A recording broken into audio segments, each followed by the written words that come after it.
Bonjour, je suis Joëlle Mongis, psychologue clinicienne spécialisée dans l'accompagnement de personnes souffrant de troubles du comportement alimentaire et ou d'obésité. Je vous souhaite la bienvenue sur ma chaîne et aujourd'hui, on va parler des petites remarques désobligeantes que vous avez peut-être déjà entendues. Ah t'as bien mangé, tu attends un bébé? C'est quoi ce ventre? Ces phrases, beaucoup les ont déjà entendues, souvent dites sur le ton de la plaisanterie, souvent suivies d'un petit rire, mais à l'intérieur, ça pique. On peut sourire, faire semblant, répondre avec humour, mais au fond, quelque chose se contracte, une gêne, une colère, une tristesse. Pourquoi ces remarques nous touchent-elles autant? Parce qu'elles parlent du corps. Et le corps, ce n'est pas qu'une enveloppe, c'est notre histoire, notre génétique, nos luttes, nos blessures parfois invisibles. La personne qui parle ne sait rien, elle ne sait rien de votre métabolisme, rien de votre rapport à la nourriture, rien des régimes essayés, rien des combats silencieux contre quelques kilos ou contre beaucoup. Elle croit peut-être faire de l'humour, mais l'humour,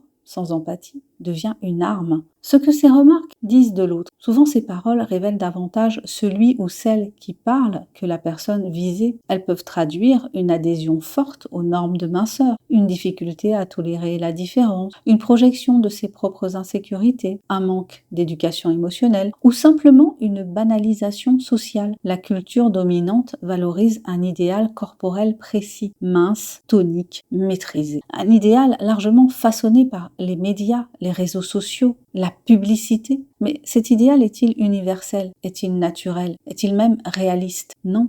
Il est construit, et tout ce qui est construit peut être déconstruit. Pourquoi ça fait si mal? Parce que ces remarques activent souvent la peur du rejet, le besoin d'appartenance, la honte, le sentiment de ne pas être assez. Elles réveillent parfois une voix intérieure déjà critique, et quand l'extérieur confirme ce que l'on craint intérieurement, l'impact est décuplé. Mais une chose est importante, le fait que cela vous touche ne signifie pas que la remarque est vraie, cela signifie qu'elle touche une zone sensible. Comment ne pas se laisser détruire par ce genre de remarques? Premièrement, replacer la responsabilité. La remarque appartient à celui qui la prononce. Ce n'est pas une vérité, c'est une opinion, et une opinion n'est pas un fait. Deuxièmement, poser une limite. On peut répondre calmement « Je préfère que l'on ne commente pas mon corps ». Simple, clair, sans justification. Troisièmement, éviter le débat sur la légitimité du corps. Votre corps n'a pas à être défendu, il n'a pas à être expliqué. Quatrièmement, travailler l'estime de soi indépendamment du poids. Votre valeur ne fluctue pas avec la balance. Cinquièmement, sortir de la normalisation. Il n'existe pas un corps acceptable,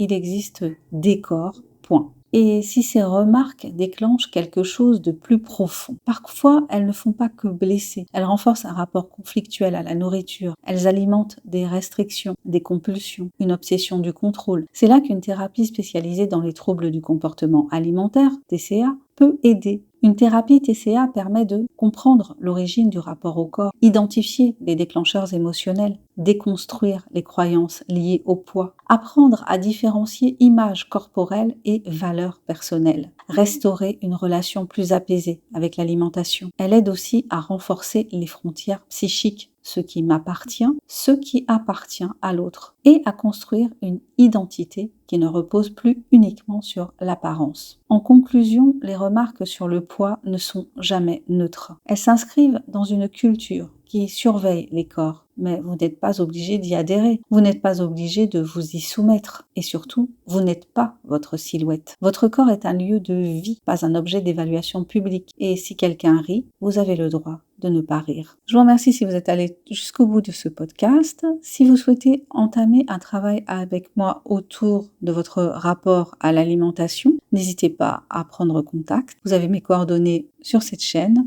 dans le descriptif de la vidéo. Je vous dis à bientôt pour le prochain partage.